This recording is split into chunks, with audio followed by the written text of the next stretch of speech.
Boa noite, irmãos. Abra sua Bíblia para o Evangelho de Marcos, capítulo 10. Agradecendo aos irmãos que serviram ao Senhor nesta parte. Que Deus seja glorificado.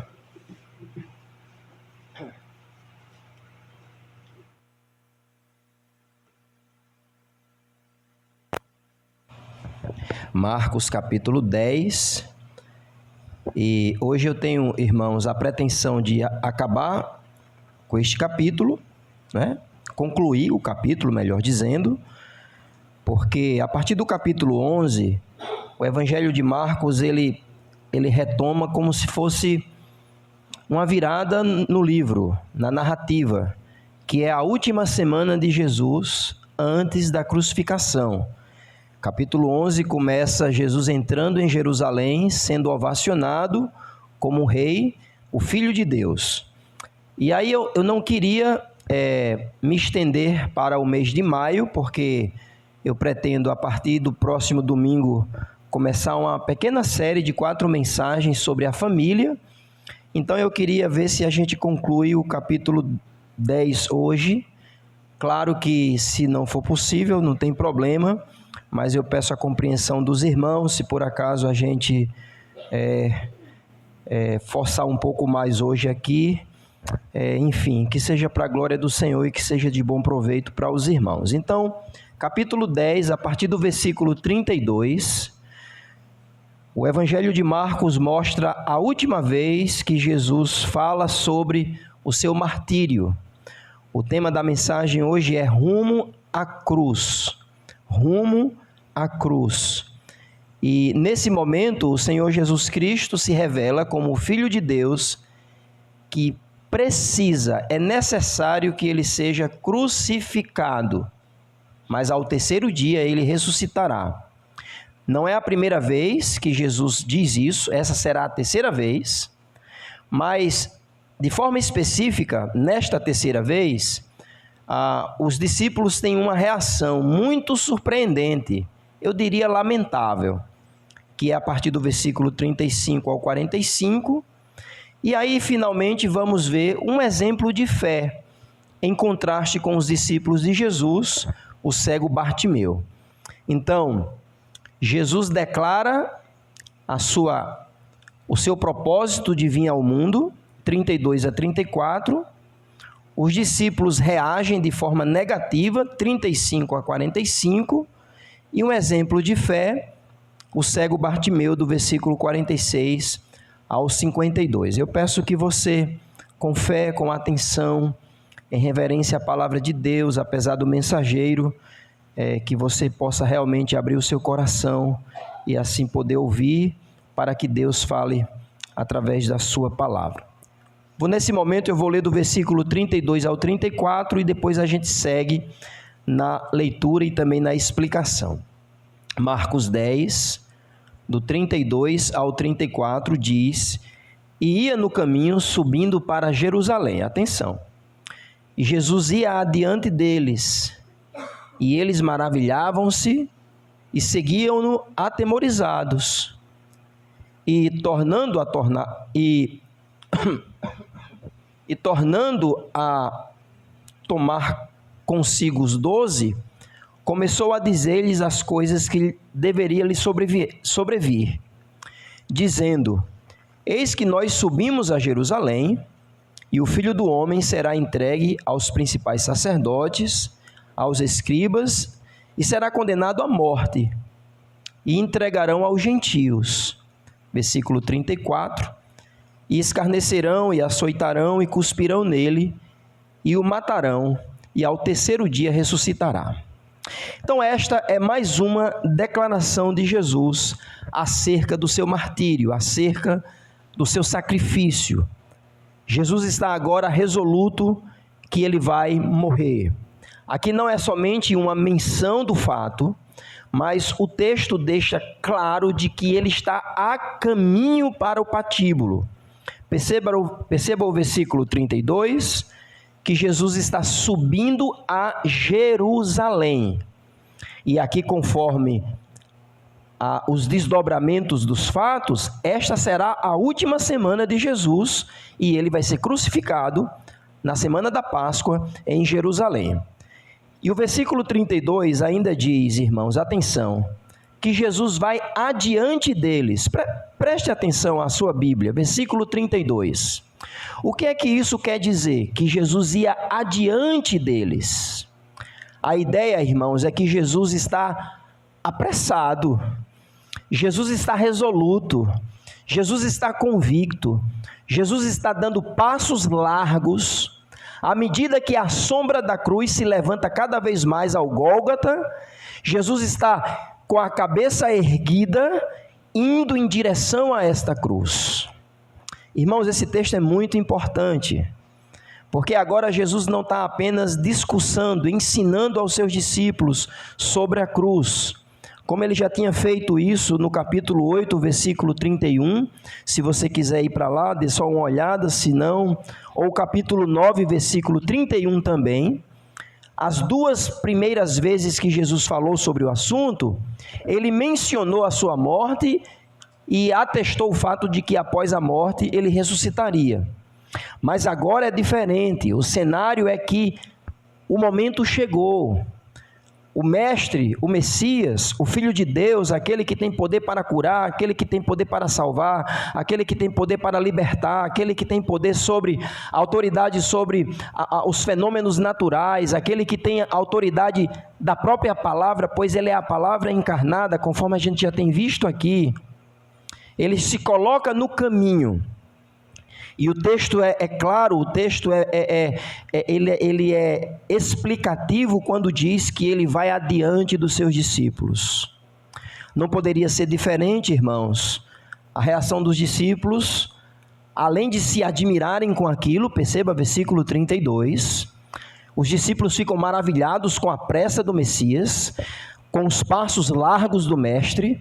Ele está indo rumo à cruz, os discípulos tentando acompanhá-lo, mas ao mesmo tempo aquela admiração se dá por grande medo. Veja versículo 32.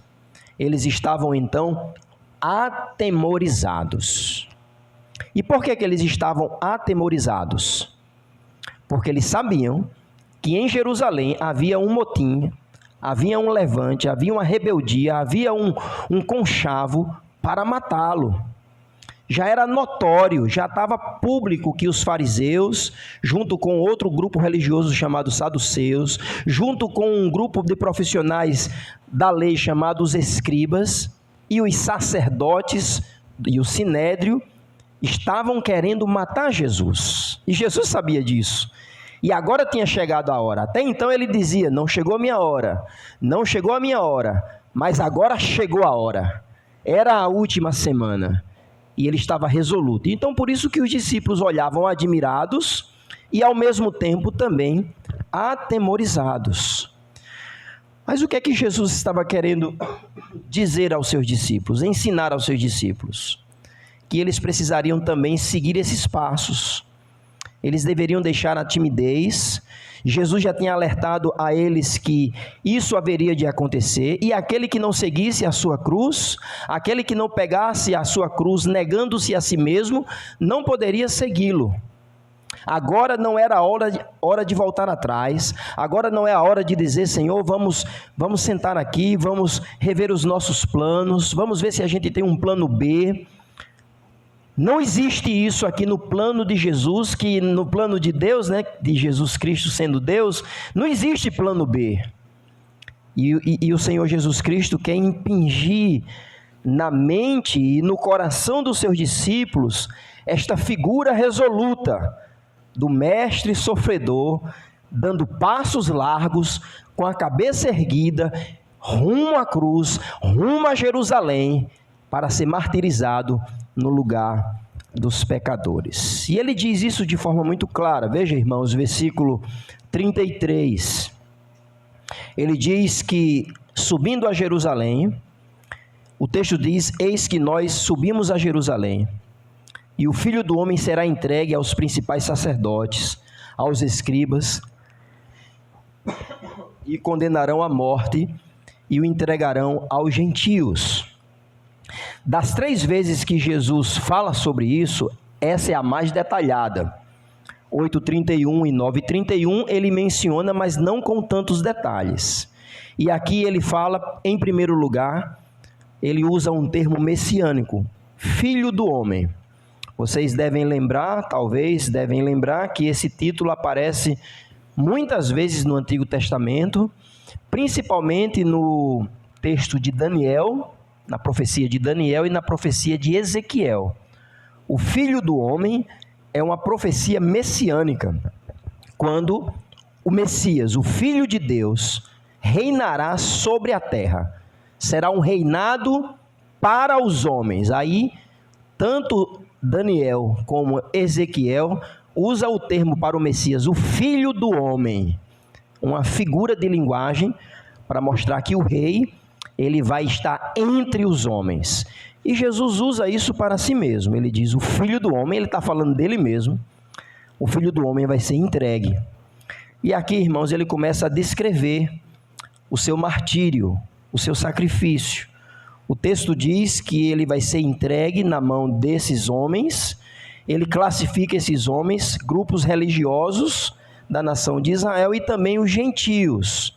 Especificamente, os gentios seria então a turba romana, né? Nós sabemos, à luz dos textos mais adiante, que o Sinédrio apela para Pilatos. Eles não querem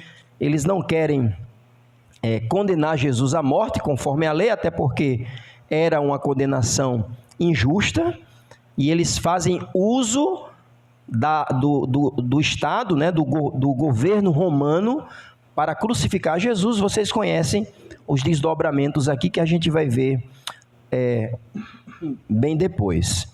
E esses gentios então seria o Império Romano, o próprio Pilatos que o condena, ele tenta lavar as mãos, mas ele tem parte com isso, e os soldados que vão escarnecê-lo.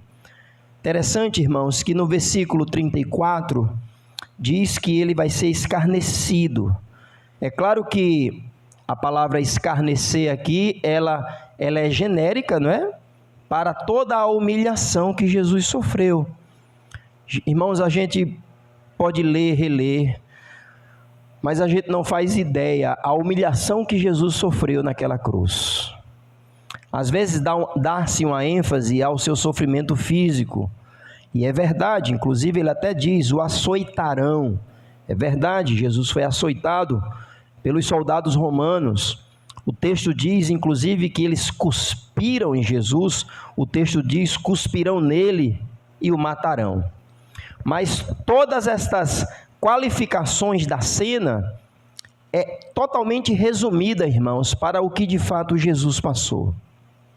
Para o que de fato a vergonha que Jesus teve que encarar no Calvário, diante de todos, diante do seu Pai e diante de todos por causa dos nossos pecados. Mas graças a Deus pelo final do versículo 34, né? Veja comigo o finalzinho do versículo 34, porque o texto diz que após todo esse sofrimento humilhante, a Bíblia diz que ele o quê? No terceiro dia, essa é a esperança da nossa fé, amém, irmãos? Como a gente cantou domingo, né? Aquele hino, né? Que sempre eu me emociono quando canto. A cruz não foi seu fim. Ele ressuscitou, ele deixou o túmulo vazio. E hoje, à destra de Deus, vitorioso, ele governa a sua igreja e voltará para governar a humanidade. Então, após ele dizer isso, após mostrar a necessidade dos seus discípulos, que também eles deveriam tomar a cada um a sua cruz, os discípulos têm uma reação. O caminho da cruz deveria revelar no coração dos seus discípulos também um desejo de autoentrega, de voluntariado ao ponto do sacrifício em nome do Senhor Jesus Cristo. Jesus já tinha ensinado isso aos seus discípulos. Jesus já tinha dito, olha, quem não negasse a si mesmo não pode ser o meu discípulo. Aqui no capítulo 10 mesmo, versículo 29 a 30, Jesus disse assim, olha, se vocês vão sofrer por causa do meu nome e do Evangelho. vocês vão sofrer também. Então percebam como eu estou me entregando por vocês. A cruz, né? A sombra da cruz deveria projetar no coração dos discípulos esta disposição humilde de dizer, olha, se o nosso Salvador, se o Cristo, o Filho de Deus, ele está aqui resoluto indo à cruz, quem somos nós para resistir? Então vamos confiar nele, não é? Vamos confiar nele. Mas veja o que acontece, irmãos. Olha a reação dos discípulos, pelo menos de alguns deles. Veja comigo o versículo 35 adiante agora. Rumo à cruz, então, versículo 35, aproximaram-se dele Tiago e João, filho de Zebedeu, dizendo, Mestre, queremos que nos faça o que te pedimos. E ele lhes disse, que quereis que eu vos faça? E eles lhe disseram, concede-nos que na tua glória nos assentemos um à tua direita e outro à tua esquerda? Mas Jesus lhe disse, não sabeis o que pedis. Podeis vós beber o cálice que eu bebo e ser batizado com o batismo com que eu sou batizado? Eles lhe disseram, podemos. Jesus, porém, disse-lhes, em verdade, vós bebereis o cálice que eu beber e sereis batizados com o batismo com que eu sou batizado. Mas ao assentar-se à minha direita e à minha esquerda, não me compete a mim concedê-lo. Mas isso é para aqueles a quem está reservado. E os 10, tendo ouvido isto, começaram a indignar-se contra Tiago e João. Mas Jesus, chamando-os a si, disse-lhes, sabeis que os que julgam ser príncipes dos gentios, deles se assenhoriam. E os seus grandes usam de autoridade sobre eles. Versículo 43. Mas entre vós não será assim. Antes, qualquer que entre vós quiser ser grande, será vosso serviçal. Qualquer que dentre vós quiser ser o primeiro, será o servo de todos. Porque o Filho do Homem também não veio para ser servido, mas para servir, e dar lugar à sua vida, e dar a sua vida em resgate de muitos. Alguns estudiosos sugerem que o versículo 45 é a chave do Evangelho de Marcos. E eu não acho difícil que isso seja verdade, né? Que isso seja uma afirmação correta. Porque é nesse momento crucial da ida de Jesus a Jerusalém, resoluto, sabendo que ele vai ser entregue na mão dos pecadores para sofrer a maior de todas as humilhações. É nesse momento que os discípulos se revelam orgulhosos. Irmãos, eu queria que vocês entrassem aqui nessa atmosfera. O ensino de Jesus foi claro, eu vou ser entregue na mão dos pecadores, vou ser escarnecido, vou ser açoitado, vão cuspir em mim, me matarão, mas ao terceiro dia eu ressuscitarei. A caminho de Jerusalém, irmãos, no mínimo, os discípulos deveriam ter ficado calados. Talvez sem entender ainda, é a terceira vez que o nosso mestre fala isso. O que é que isso tem a ver? O que é que isso tem a dizer para nós? Ele é o Messias, ele deveria implantar o reino. Por que ele tem que morrer antes? Por que ele tem que sofrer dessa forma antes? Mas não. O texto diz, versículo 35, que dos 12, 2 se aproximou dele, e faz um pedido, né? O texto de Mateus vai acrescentar dizendo que a mãe deles estava junto com eles. E o próprio texto de Lucas também vai dizer que esse desejo não era somente dos dois, apesar dos dois ter tido coragem, esse desejo era o desejo de todos. Agora perceba, irmãos, a princípio parece que esse pedido foi muito fora da realidade. Mas não foi. Porque a expectativa do judeu era que o Messias instaurasse o reino, ok? Para os discípulos, Jesus é o Messias. o Filho de Deus prometido no Antigo Testamento. Já está claro para eles. Mas parece que ainda não batia a informação da morte do Messias.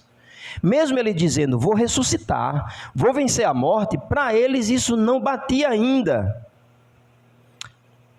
Aí eles pensam assim, estou imaginando, tá? Bom, tudo bem, já que ele vai morrer, mas ele vai ressuscitar. E se ele vai ressuscitar, é imediatamente que ele vai estabelecer o reino. Depois de ressuscitado, o Messias então ressurreto vai estabelecer o reino. Então, Senhor, antes que o Senhor morra, antes que eu esqueça de alguma coisa, antes que o Senhor morra e ressuscite, eu queria te pedir algo garantido logo aqui. Deixe eu e meu irmão, um ficar à direita e outro ficar à esquerda. E aqui seria uma posição de honra, não é? Uma posição de privilégio para o reino de Deus, algo visível, um sinal de que aqueles dois teriam autoridade em relação aos outros. Só que eles não sabiam o que pediam, irmãos. E Jesus diz isso. É interessante que outras vezes Jesus repreende fortemente os seus discípulos. Mas dessa vez não veio uma repreensão forte. E eu creio, irmãos, que é porque a expectativa deles não estava errada por completo. Não. Eles já tinham visto a glória do Senhor. No capítulo 9, versículo 2 em diante, lembra que 3 discípulos dos 12, 3 sobem ao monte e eles testemunham a glória de Jesus. Vocês lembram disso? Capítulo 9 aqui, ou a gente precisa ir para lá? Capítulo 9, de 2 em diante, quando a Bíblia diz que Jesus chama Pedro, Tiago e João, e lá ele se transfigura em sua glória, não é verdade? E lá aparece quem falando com ele? Moisés e Elias, falando sobre a sua morte. É interessante, dos 3, Pedro, Tiago e João, 2 fazem o pedido, os irmãos. Quando o Senhor estiver na sua glória, talvez na mente dele, aquela glória que a gente viu lá no monte, o Senhor é o rei, o Senhor tem olhos como chama de fogo, não é? O seu rosto ficou como o sol ao meio-dia, a sua voz é como de muitas águas. Nossa, aqui a gente está vendo o Messias humilhado, subindo a Jerusalém rumo à cruz, dizendo, vou morrer, ressuscitarei sim, mas vou morrer. Então, Senhor, enquanto isso acontecer, lembra quando o Senhor entrar na glória do teu reino, eu me assente de um lado e o meu irmão do outro. Rumo à cruz, irmãos, os discípulos tropeçam. Apesar deles estarem em certa medida certos em relação à glória do reino, esse reino não seria estabelecido logo a priori. Perceba, irmãos, perceba que Jesus não nega o reino, perceba. Versículo 38, Jesus diz, vocês não sabem o que vocês estão pedindo. Ora, vocês não podem beber o cálice que eu vou beber, e vocês não podem ser batizados com o batismo com que eu sou batizado. O que é que Jesus está fazendo com essas analogias? Ele usa a figura de um cálice transbordante e do batismo, que seria a iniciação para o discipulado, depois vem consequentemente para a igreja, que é a imersão na água. A palavra batismo significa imergir, mergulhar. Jesus pega essas figuras de um cálice sendo bebido, ingerido, ou o batismo sendo mergulhado, e Jesus está dizendo, vocês não podem passar pelo que eu vou passar, vocês não podem passar por isso. Aí a resposta deles, veja, irmãos, versículo 39, eles disseram o quê? Podemos. Ai, ai. Interessante que Jesus também não os repreende. Na realidade, Jesus confirma. Apesar da petulância, irmãos, eles estavam certos. Não é que eles podiam, mas eles iriam passar.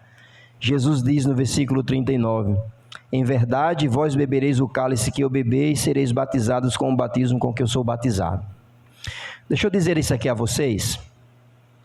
segundo a tradição cristã, todos os apóstolos foram martirizados, todos eles. Inclusive João,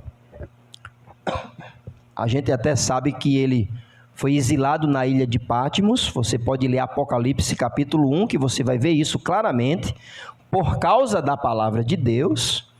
E segundo a tradição, ele é colocado dentro de um tonel com óleo fervendo. O único apóstolo que foi registrado o seu martírio foi de quem? O único apóstolo que a Bíblia registra o seu martírio. Estevão era um discípulo, mas não era dos 12, não é? Tiago, Atos capítulo 12, a Bíblia diz que Herodes decapita, arranca a cabeça de Tiago. Pode ir lá em Atos capítulo 12. Não precisa ir agora, só se você quiser, claro. Eu mando depois, eu digo, né? Vá, depois digo não vai. Atos capítulo 12. Herodes corta a cabeça de Tiago. Olha o que Jesus está dizendo aos dois. Os únicos que têm registro, um do martírio e o outro exilado por causa da palavra de Deus. Paulo também foi exilado, mas mais por um motim dos judeus do que da própria palavra de Deus em relação a Roma fazendo isso. Então Jesus está dizendo, vocês estão pedindo algo que vocês não sabem. Vocês ainda dizem que podem beber e ser batizado com o batismo que eu sou batizado? É verdade, vocês vão ser. Então Jesus não repreende, na realidade confirma aquela petulância sendo uma profecia que se cumpriria, é verdade.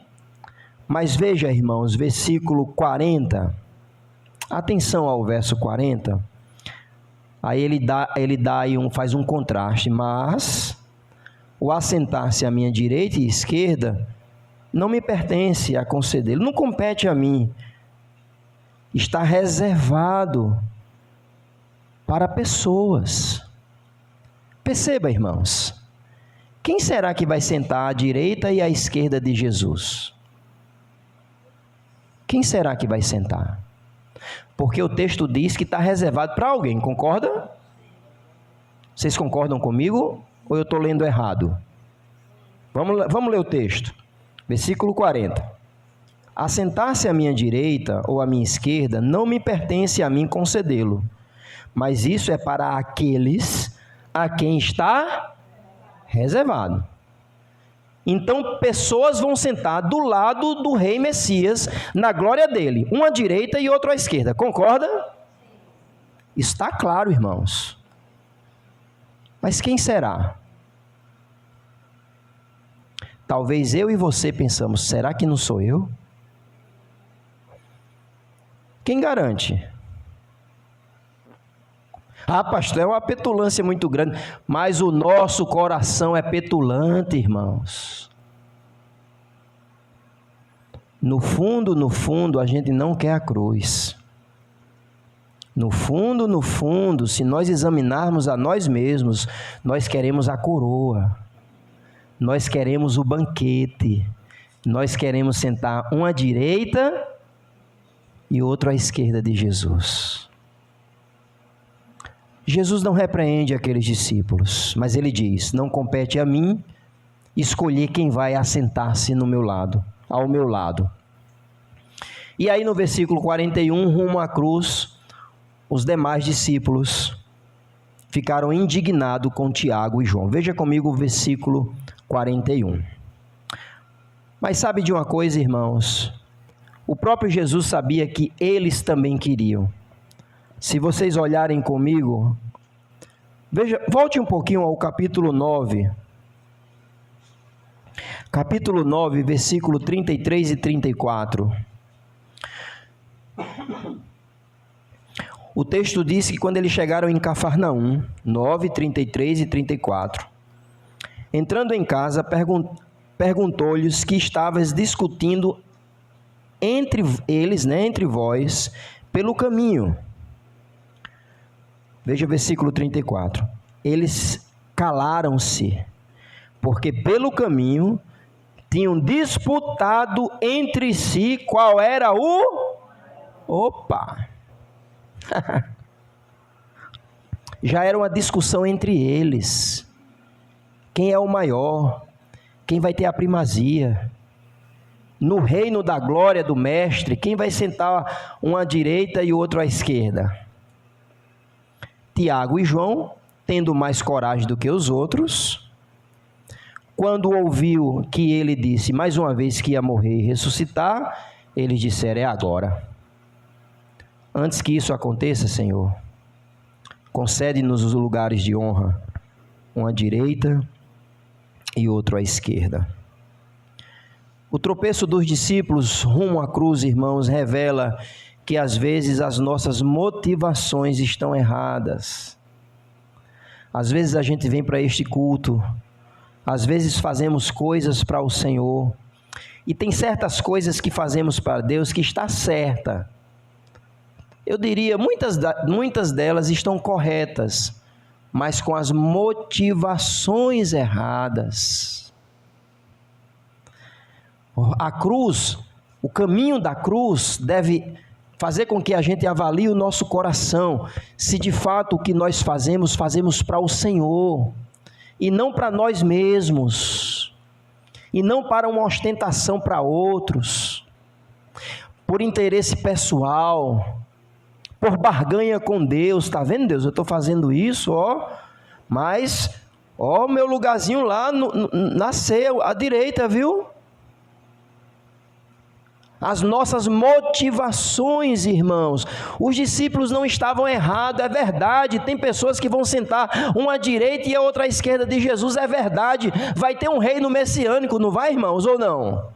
Vai ter, amém, irmãos. Mas Jesus está dizendo: vocês, não é agora. Agora é a cruz. Eu estou dizendo a vocês: tomem a cruz e sigam-me no caminho. Por isso que Jesus diz a partir do versículo 42, o ensino sobre quem será o maior no reino. É o que mais serve. Veja versículo 42.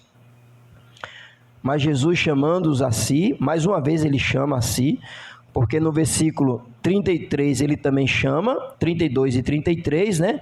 Chamando a si, ele fala da cruz, e agora chamando a si, ele fala dos servos. Chamando-os a si, disse-lhes: sabeis que os que julgam ser príncipes dos gentios, deles se assenhoriam, e os seus grandes usam de autoridade sobre eles. Mas entre vós não será assim. Antes, qualquer que entre vós quiser ser grande, será vosso serviçal. Qualquer que dentre vós quiser ser o primeiro, será o servo de todos. Então Jesus, de forma definitiva, ele coloca de novo os discípulos no caminho da cruz. E o caminho da cruz é o caminho do serviço, do servir, do se entregar totalmente, mesmo não sendo fácil, mesmo quando haverá humilhação, mesmo quando houver sacrifício. Esse é o caminho da cruz, irmãos. Tem muitos crentes equivocados com Jesus e com a igreja de Jesus. Tem muitos crentes que já perderam a rota da cruz, já perderam o sinal do GPS da cruz, estão em outros rumos, estão em outros caminhos, querendo serem assistidos, querendo ser servidos, querendo os louros, querendo os galardões temporais, querendo os elogios. Jesus está dizendo: eu estou resoluto indo a Jerusalém para morrer. Vocês têm que me seguir. Agora não é hora de fazer esse pedido.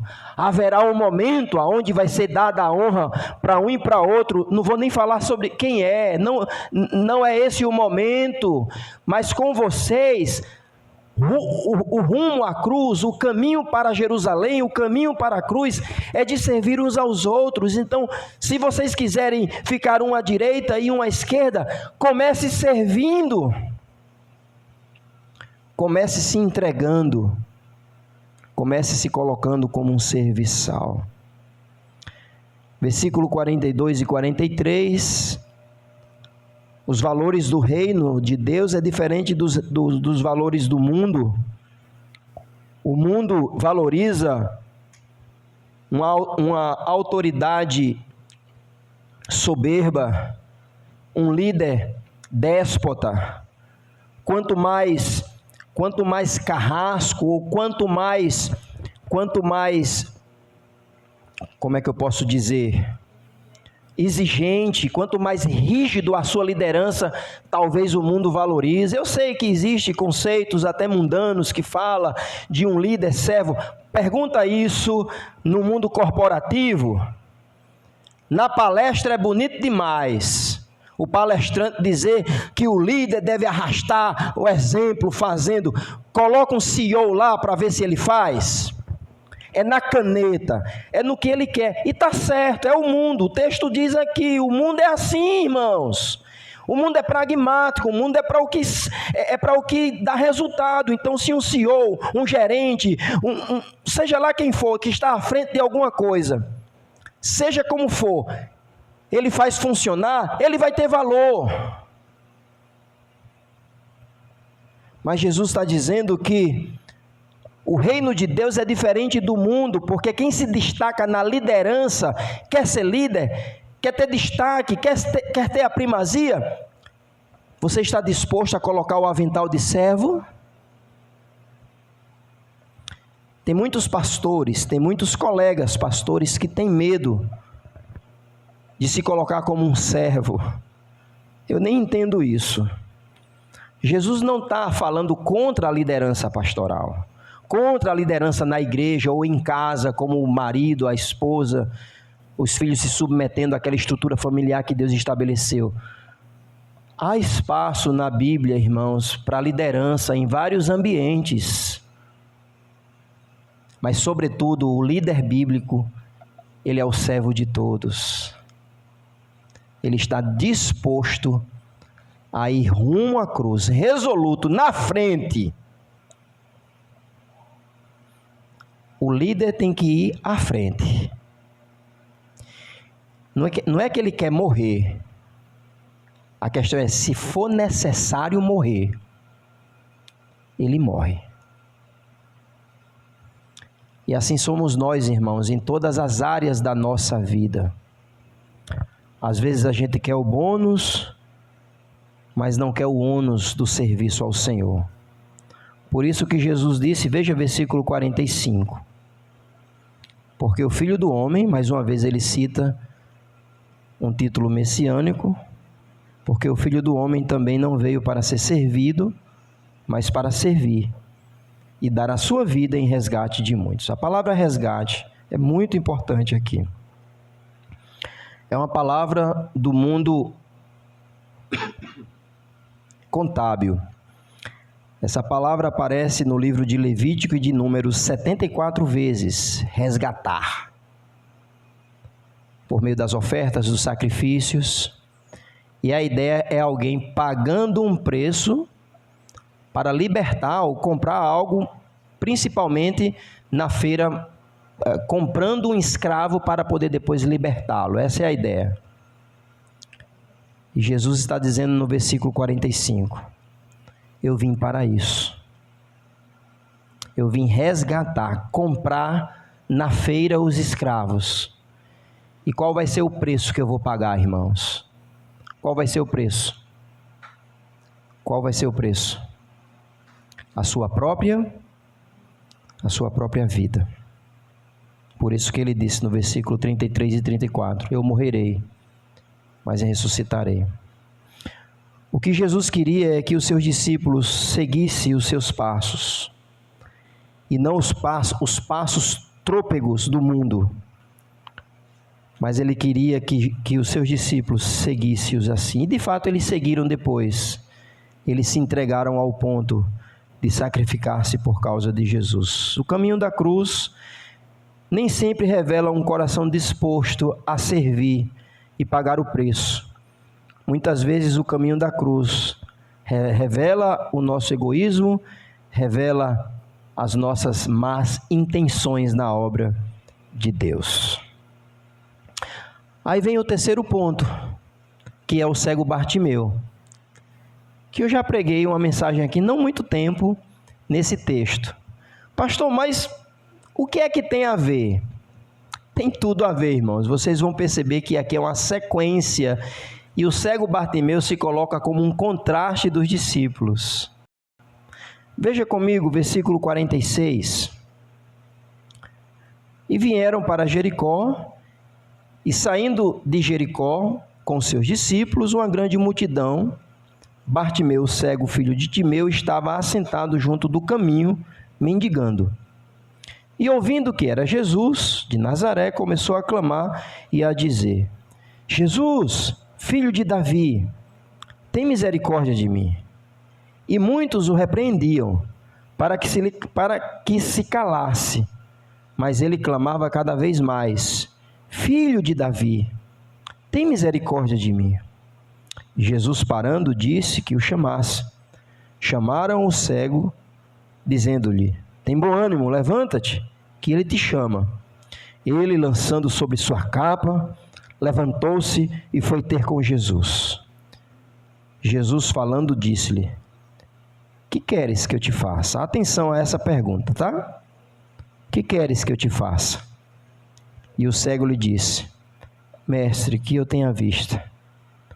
E Jesus lhe disse: Vai, a tua fé te salvou. E logo viu e seguiu Jesus pelo caminho. Esse texto merecia uma mensagem só para ele. Eu reconheço isso. Mas tente entender a conexão da sequência do texto. Jesus está a caminho de Jerusalém, resoluto rumo à cruz. Vai adiante dele, com passos largos. Adiante. Os discípulos chegam e dizem: Mestre, nos concede um do lado, o outro do outro. Jesus diz: Não me compete fazer isso agora, vocês vão sofrer em meu nome. E olha, deixa de coisa, porque entre vocês não é assim. Quem quiser ser o primeiro, seja o servo de todos, porque eu mesmo vim, não para ser servido, mas para servir e dar a minha vida em resgate de muitos. Ok? Quando eles começam a sair de Jericó, interessante que outros evangelhos dizem que é na entrada. Eu não queria entrar na discussão dessas diferenças dos evangelhos, tá bom? Mas tem explicação muito tranquila em relação a isso. O fato é que o referencial geográfico é Jericó. O que é que você lembra, irmãos, de Jericó no Antigo Testamento?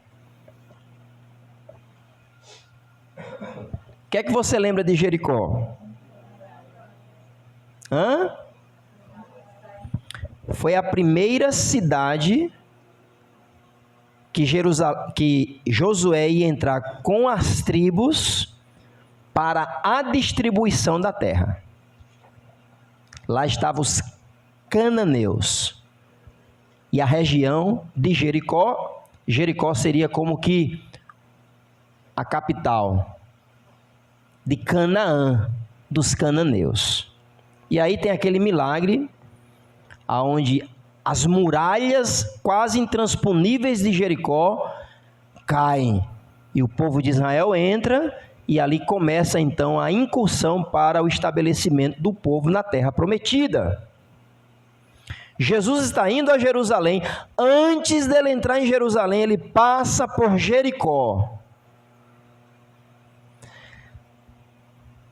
Tempo atrás, os discípulos tinham perdido o rumo da cruz, dizendo: Senhor, a gente quer a glória, a gente não quer cruz, não. É dentro dessa cidade que aparece um cego. Inclusive, é interessante que se diz o nome dele, né? Bartimeu. Lembra da palavra Bart? Significa filho. Bar-Jonas, por exemplo, é filho de Jonas. Bartimeu significa aí filho da nobreza ou filho da riqueza. Alguns estudiosos, inclusive, acreditam que ele era de família abastada. Não sabemos. Então, esse Bartimeu mendigava, o texto é claro em dizer, E ele sabe quem é Jesus. É interessante, irmãos, que em Lucas, deixa eu ver se é Lucas mesmo, Lucas 18:36, não vou para lá, mas o texto em paralelo diz que Bartimeu pergunta, dizendo assim: vem cá, o que é que está acontecendo aí? Ele é cego, né? Mas ele escuta a multidão. Jesus está indo a Jerusalém, já era notório, era conhecido, e agora acabou, não tem mais como esconder Jesus. E ele diz: o que é que está acontecendo? Aí alguém responde assim: é Jesus de Nazaré. Lá em Lucas diz isso. Marcos não diz, mas a Bíblia diz que Marcos diz que ele, ouvindo que, veja 47, ouvindo que era Jesus, ele grita, irmãos, e aqui faz toda a diferença o que ele fala de Jesus. Irmãos, ele chama Jesus de quê? Filho de Davi, um rei de Israel, que da época de Jesus para Davi, se passou, vou arredondar, 1000 anos, a monarquia davídica para Jesus, vamos dizer assim, quase 1000 anos. E por que ele chama Jesus de Nazaré, filho de Davi? Ah, pastor, porque ele sabia que Jesus tinha uma ascendência de Judá, de Belém de Judá. Não, irmãos, ele poderia até ter essa informação, mas ninguém chamava alguém nesta forma, filho de um rei, assim, sem propósito, como entendendo que aquela pessoa, além de ser da tribo de Judá, ele tinha uma ascendência real. O cego Bartimeu sabia que Jesus de Nazaré era o Messias. E por isso que ele diz: Jesus, filho de Davi, ou seja, Messias, tem misericórdia de mim.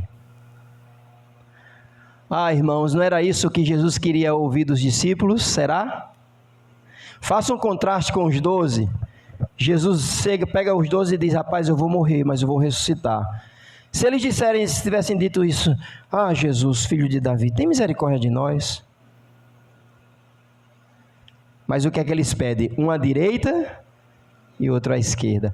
Um cego diz: Jesus, filho de Davi, tem misericórdia de mim. Interessante que Jesus chama-o, apesar de muitos estarem repreendendo-o. A Bíblia diz que ele se anima, versículo 50, eu fico imaginando a cena. Ele dá um salto, ele tira a capa, não sei se talvez ia atrapalhar a capa, né? Ele queria estar disposto na frente do filho de Davi. Veja comigo o versículo 51, irmãos. Jesus diz: o que queres que eu te faça? Aí tem gente que faz chacota com esse texto. Jesus tinha bom humor. Se o cabo é cego e está pedindo misericórdia, é claro que ele queria ser curado. Não, irmãos. Contraste o versículo 51 com o versículo 36. Por favor, olhe a sua Bíblia. Em 5 minutos eu concluo. Versículo 36. Jesus diz a Tiago e a João: o que queres que eu te faça? Agora versículo 51 a Bartimeu: o que queres que eu te faça? Aqui é uma construção literária da narrativa, e Jesus está costurando o exemplo trôpego dos discípulos, que eram os mais íntimos de Jesus, a um mendigo cego que estava na sarjeta e que disse: Jesus, filho de Davi, tem misericórdia de mim. O que você quer que eu lhe faça? Enquanto uns disseram: quero ficar à sua direita e à sua esquerda, o outro, na sua insignificância, na sua incapacidade, no seu desfavor. Simplesmente ele disse: eu quero ver. E o texto diz, irmãos, que ele viu. Veja versículo 51. Mestre, que eu tenha vista. E Jesus disse: vai. Ai, ai, a tua fé te salvou. Ele não somente foi curado, mas ele foi salvo. E ele se tornou discípulo de Jesus. Veja, irmãos, eu não estou aumentando o texto. O texto diz, veja versículo 52. A tua fé te salvou. E logo viu e seguiu a Jesus pelo... E que caminho era esse, irmãos? Caminho a Jerusalém. E lá em Jerusalém ia acontecer o quê? O sacrifício de Jesus. O cego entendeu. Ele poderia dizer: eu vou nada, já estou vendo. A minha vista boa, agora eu vou fazer o que em Jerusalém? Eu acho que ele era até nordestino, falava assim. Eu vou nada. Já ganhei a bênção. A Bíblia diz que ele... Olha o texto, irmãos. Por isso que esse texto se conecta. Ele começa a seguir Jesus pelo... Veja versículo 32. E Jesus ia a caminho subindo e lá ele ia morrer. E no meio do caminho os discípulos tropeçam. Mas no meio do caminho havia um exemplo de fé, que se tornou um exemplo para todos nós. A primeira vista que Bartimeu teve foi a face do Mestre. Senhor, eu quero ver. E Jesus disse: está certo. A Bíblia diz que ele logo viu. E ele viu e ouviu as palavras: vai.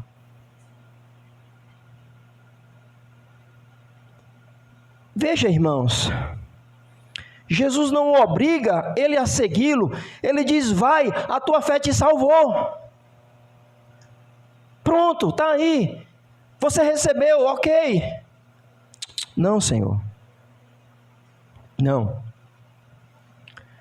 Agora eu quero segui-lo até Jerusalém. E lá Bartimeu viu ele entrando em Jerusalém, sendo ovacionado. Lá ele viu talvez Jesus expulsando os cambistas, fazendo comércio da casa de Deus.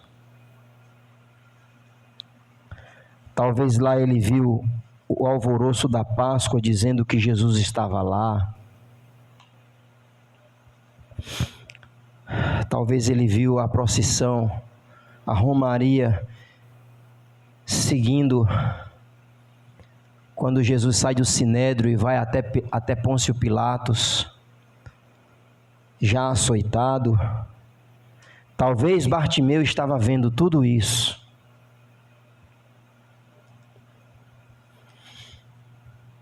Talvez ele viu o Filho de Deus nu na cruz.